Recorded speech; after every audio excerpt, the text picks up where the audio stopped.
అసెంబ్లీలో మేము ఏదైనా మాట్లాడితే రికార్డుల నుంచి తొలగించడమనో లేకపోతే ఈ భాషకు పద్ధతి లేదనో మనం పార్లమెంటరీ వ్యవస్థలో మనం అనుకుంటున్నాం కదా. మరి పత్రికలకు జర్నలిస్టులకు ఏ భాష రాయాలి, ఎలాంటి భాష వాడాలి, ఏ పదప్రయోగం హోదాని బట్టి రేవంత్ రెడ్డి మీకు నచ్చకపోవచ్చు యాజ్ ఎ ఇండివిజువల్, కానీ Revanth Reddy is Telangana chief minister. Telangana chief minister అనేది ఒక గౌరవప్రదమైన హోదా, ఒక జర్నలిస్ట్ అనేది ఒక గౌరవప్రదమైన హోదా. వ్యక్తితో నీకు నచ్చవచ్చు నచ్చకపోవచ్చు, ఆ హోదా మనమందరు ప్రజలందరూ కలిసి ఇస్తే వచ్చిన హోదా. ఆ హోదాని గౌరవించాల్సిన బాధ్యత ఆ పత్రికలకు కానీ ఆ పత్రిక యజమానుల ముసుగుల్లో ఉన్న రాజకీయ పార్టీ నాయకులకు కానీ ఉండదా? వాళ్ళకి లేనప్పుడు మేమెందుకు పాటించాలా అనేది నా ప్రశ్న.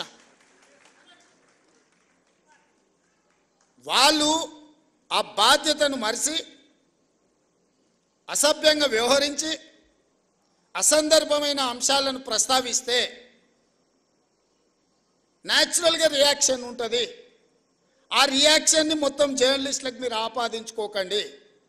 దయచేసి వేదిక మీద నుంచి మీడియా మిత్రులకు నా విజ్ఞప్తి ఒక్కటే, ప్రజల కోసం ప్రజల మధ్యలో ఉండి ప్రజా సమస్యల్ని వెలికితీసే జర్నలిస్టులు ఒక వర్గం అయితే, కేవలం రాజకీయ పార్టీ యజమానిని రక్షించడానికి ఆ యజమానికి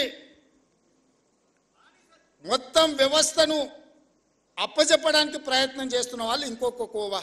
ఈ రెండింటిని మీరు విడదీయండి. ఈ రెండింటిని కలగాపులగం చేయడం ద్వారా నిజమైన జర్నలిస్టుకు నష్టం జరుగుద్ది.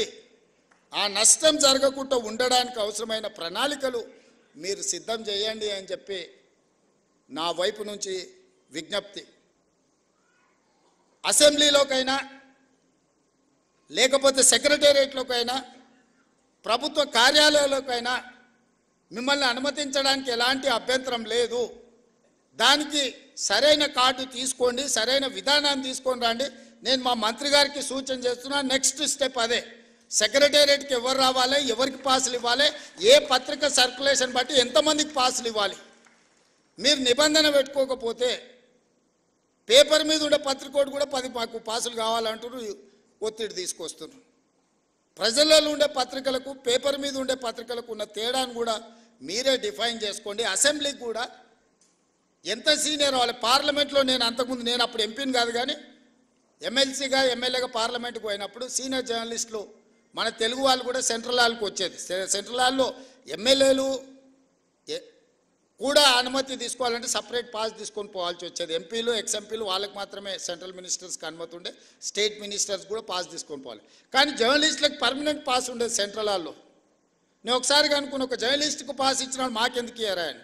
అంటే వాళ్ళు 20-25 ఇయర్స్ వాళ్ళు ఈ ప్రొఫెషన్లో ఉండరు, వాళ్ళు దీన్ని అగౌరవపరచరు, వాళ్ళు ఒక గౌరవప్రదంగా దీన్ని కాపాడతారు కాబట్టి వాళ్ళకి సెంట్రల్ హాల్కి అనుమతి ఇచ్చిందని ఆ రోజు చెప్పారు.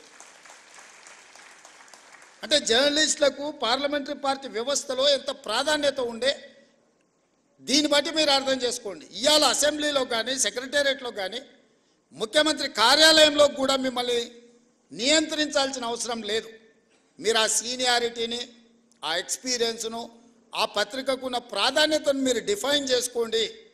చేసుకున్నప్పుడు మీరు వాకిన్ ముఖ్యమంత్రిని కలవడానికైనా, వాకిన్ ఎనీ అదర్ మినిస్టర్ని కలవడానికైనా అనుమతించడానికి మాకు ఎలాంటి అభ్యంతరం లేదు.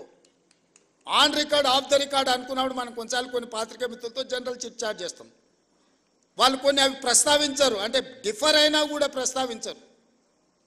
మనం ఆఫ్ ద రికార్డ్ అని ఏదైనా వాళ్ళతో షేర్ చేసుకుంటే జస్ట్ పరిస్థితులు మనం చర్చించుకున్నాం. నిజంగా ఆ జర్నలిస్టు ఒకవేళ ఇక్కడి నుంచి ఇంకొక దగ్గరికి మారినా పాతకాలం వాళ్ళు దాన్ని ఆ లైన్ పెట్టుకునేటోళ్ళు, ఆ థిన్ లైన్తోని వ్యవహారం చేసేవాళ్ళు. ఇప్పుడు అట్లా లేకుండా పోయింది. అనకున్నా అన్నరాను, లేకపోతే ఏదైనా జనరల్ చిట్ చాట్కి వస్తే నాకు ఒక బ్యాడ్ ఎక్స్పీరియన్స్ ఉంది. జనరల్ చిట్ చాట్ ఎప్పుడో గాంధీ భవన్లో